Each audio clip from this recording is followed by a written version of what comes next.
यूनान के प्रसिद्ध दार्शनिक सुकरात एक बार अपने शिष्यों के साथ किसी गंभीर विषय पर चर्चा कर रहे थे। तभी एक व्यक्ति वहां आ पहुंचा। वह एक ज्योतिषी था। उस व्यक्ति का दावा था कि वह किसी भी व्यक्ति का चेहरा देखकर उसके चरित्र के विषय में बता सकता है। वह सुकरात को नहीं जानता था। सुकरात की विद्वता, विवेकशीलता, विनय और संयम का कोई सानी नहीं था, लेकिन बाह्य सौंदर्य नाम की कोई बात उनमें नहीं थी। ज्योतिषी ने सुकरात का चेहरा ध्यानपूर्वक देखते हुए कहा कि इनके मस्तक और सिर की आकृति बता रही है कि यह व्यक्ति बहुत लालची है। इसके नथुनों की बनावट से पता चलता है कि यह व्यक्ति बहुत गुस्से वाला भी है। ज्योतिषी की बात सुनकर सुकरात के शिष्य नाराज होकर ज्योतिषी को बुरा भला कहने लगे। सुकरात ने उन्हें रोक दिया। इसके बाद ज्योतिषी ने आगे कहा कि इनके होठों और दांतों की बनावट से साफ झलकता है कि यह व्यक्ति परम विद्रोही स्वभाव का है।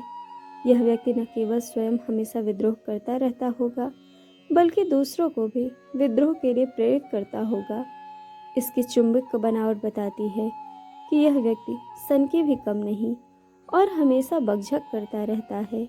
अपने बारे में यह सब सुनकर सुकरात मुस्कुराए और उन्होंने ज्योतिषी से कहा कि आपने मेरे विषय में जो बातें बताई वह सच हैं।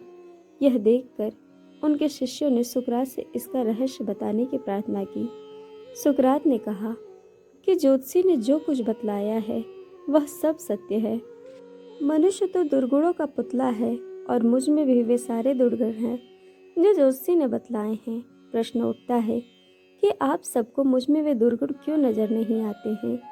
मुझ में वो दुर्गुण इसलिए नहीं दिखाई पड़ती क्योंकि मैं अपने विवेक और संयम से उन सब पर अंकुश लगाए हुए हूँ। जिस दिन मेरा विवेक और संयम नष्ट हो जाएंगे, ये सारे दुर्गुण मुझ में भी नजर आने लगेंगे।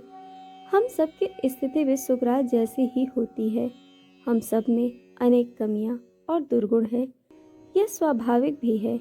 इसके बावजूद हम में कई इन दुर्गुणों को दूर करने का प्रयास करते हैं और दुर्गुण रहित भी हो जाते हैं।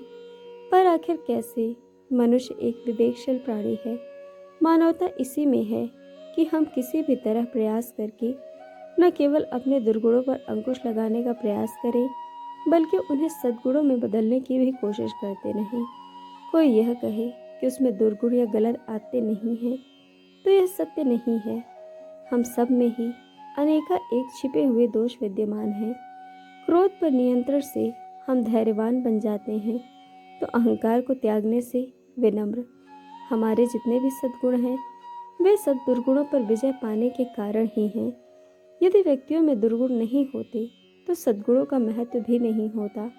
और जहाँ तक सद्गुणों का प्रश्न है, हम विवेक और संयम के कारण ही दुर्गुणों और सद्गुणों में परिवर्तन कर सकते हैं।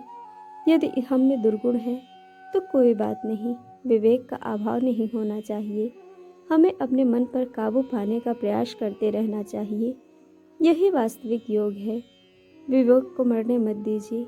विवेक के अभाव में हमारा विनाश निश्चित है। विवेक के इस्तेमाल से ही हम अपना आंतरिक और बाह्य विकास कर सकते हैं, इसमें संदेह नहीं है। तो दोस्तों, यह थी कहानी कि अपनी कमियों पर विजय कैसे प्राप्त कर सकते हैं। दोस्तों, कहानी आपको कैसी लगी यह हमें कमेंट करके ज़रूर बताइएगा और चैनल को सब्सक्राइब, वीडियो को लाइक शेयर करना बिल्कुल मत भूलिएगा। वीडियो देखने के लिए आप सभी का बहुत बहुत धन्यवाद। जल्द मिलेंगे एक और नए वीडियो के साथ।